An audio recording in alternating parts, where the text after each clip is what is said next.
Hey everyone, and welcome back to the channel. Today, we're re-diving into something that separates consistently profitable traders from those who just get lucky once in a while.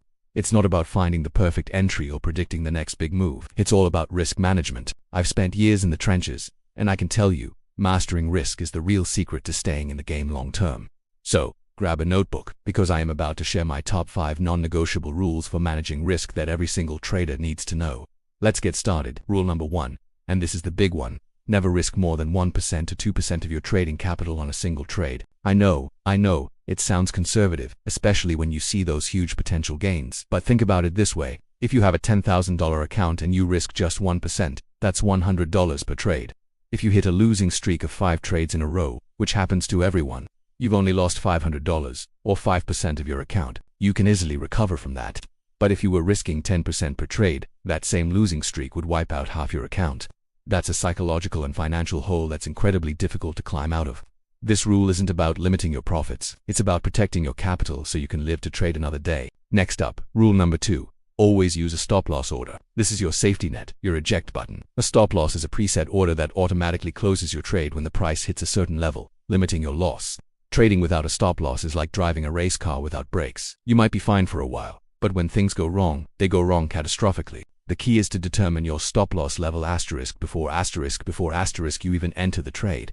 Base it on technical analysis, like a recent swing low or a key support level, not on a random number or how much you're willing to lose. Once it's set, don't move it further away just because the trade is going against you.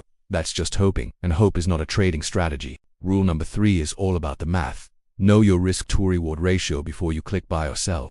This simply means comparing how much you stand to lose if you re-wrong versus how much you stand to gain if you re-right.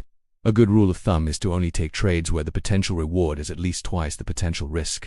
We call this a 1-to-2 risk-to-reward ratio or better. For example, if your stop-loss is set for a potential $100 loss, your profit target should be at least $200. Why is this so powerful? Because it means you don't have to be right all the time to be profitable. With a 1-to-2 ratio, you could be wrong on 2/3 of your trades and still break even. The better your ratio, the less pressure you have to win every single time. Moving on to rule number 4. Don't add to a losing position. This is often called averaging down. It feels tempting, right? The price drops so you buy more at a cheaper price to lower your average entry cost. This is one of the fastest ways to blow up your account. You're essentially throwing good money after bad, doubling down on a trade that the market has already told you is wrong. A professional trader accepts a small, manageable loss and moves on to the next opportunity. An amateur turns a small loss into a catastrophic one by refusing to admit they were wrong. Remember, the market can stay irrational longer than you can stay solvent. Cut your losses early and protect your capital for high-probability setups. Finally, rule number 5. Regularly review your trades and your performance. Your trading journal is your most valuable tool for risk management. At the end of every week or month, go back and analyze your wins and your losses. Did you follow your rules? Where did you deviate? Were your stop-losses placed correctly? Did you take trades with a poor risk-to-reward ratio out of impatience? This process of self-evaluation is crucial. It helps you identify recurring mistakes and bad habits that are costing you money.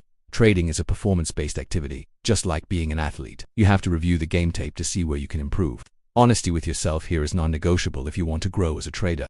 So there you have it, my top 5 rules for risk management. The 1% rule, always using a stop-loss, aiming for a solid risk-to-reward ratio, never adding to a loser, and consistently reviewing your performance.